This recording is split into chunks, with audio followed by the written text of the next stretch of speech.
Dalam program Rosi Saudara, Ketua MK Jimli Asidiki menjawab terkait proses putusan MK yang menyatakan ada pelanggaran berat dari mantan Ketua MK Anwar Usman yang tidak lain adalah Paman Gibran. Jimli menyatakan harus dibedakan konflik kepentingan untuk institusi negara dan kepentingan pribadi. Mana menjawabnya, Prof? Ya itu selalu dibicarakan, banyak yang salah paham. Harus dibedakan kepentingan institusi bernegara dengan kepentingan pribadi. Yang kita bicarakan konflik kepentingan itu adalah pribadi, bukan institusi. Misalnya kami membatalkan pasal 50 Undang-Undang MK, undang-undang sendiri. Ya. Yang membatasi undang-undang yang boleh diuji oleh MK, undang-undang sesudah tahun 99. Ya. Nah, itu kita batalkan. Oke. Lalu orang mengatakan, waduh ini MK membuat meningkatkan kekuasaan untuk diri sendiri. Iya, institusi, tapi bukan pribadi. Oke. Jadi tidak merasa. Padahal di ruang publik itu sudah setahun lebih, itu fotonya Gibran diusung oleh PSI menjadi capres. Itu sudah di mana-mana, mulai dari wali kota, itu kan. Nah, jadi isu Gibran menjadi calon wapres sudah lama. Dan mestinya hakim tidak boleh. Karena itu ponakannya sendiri. Ya, iya, dia kan harus merasa, waduh kalau gitu. Nah lain kalau keputusan MK itu mengatakan ini dikabulkan di bawah 40 tahun, tapi berlaku 2029, nah itu lain. Itu akan sujud syukur semua generasi muda itu, ya kan?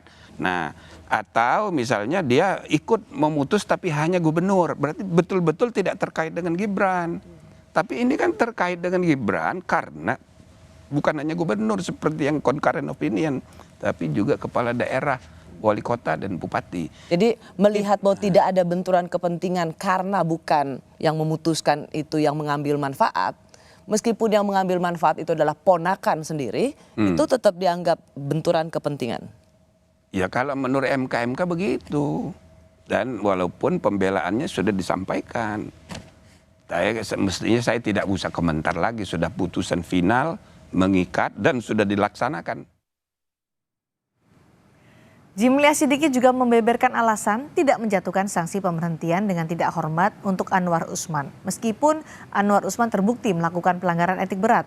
Jimli beralasan putusan MK harus final dan mengikat serta berlaku segera. Sehingga pemecatan sebagai hakim MK dinilai tidak efektif dan berpotensi berubah apabila diajukan ke majelis banding.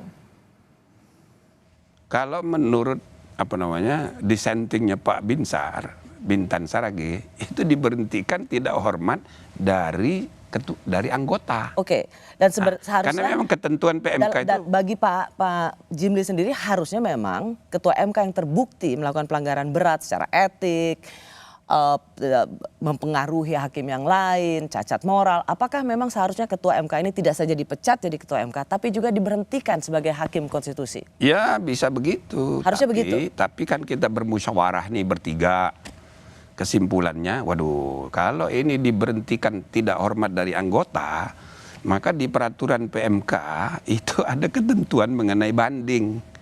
Jadi ketua MK, putusan MK tidak final, gitu loh.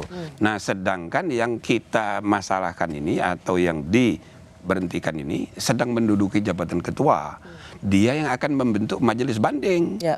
Sehingga bisa saja putusan MK diubah oleh majelis banding.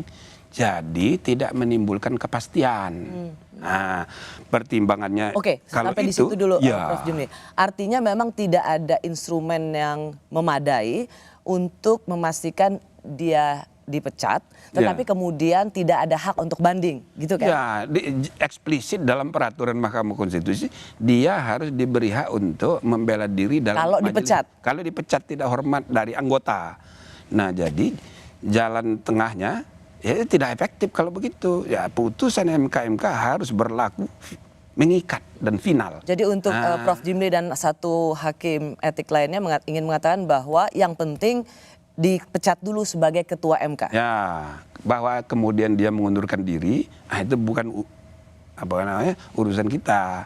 Itu kan soal rasa malu misalnya. Kan bisa saja dengan dorongan dari berbagai pihak dia mengundurkan diri. Ya. Tapi bukan MK yang memutus, kesadaran sendiri.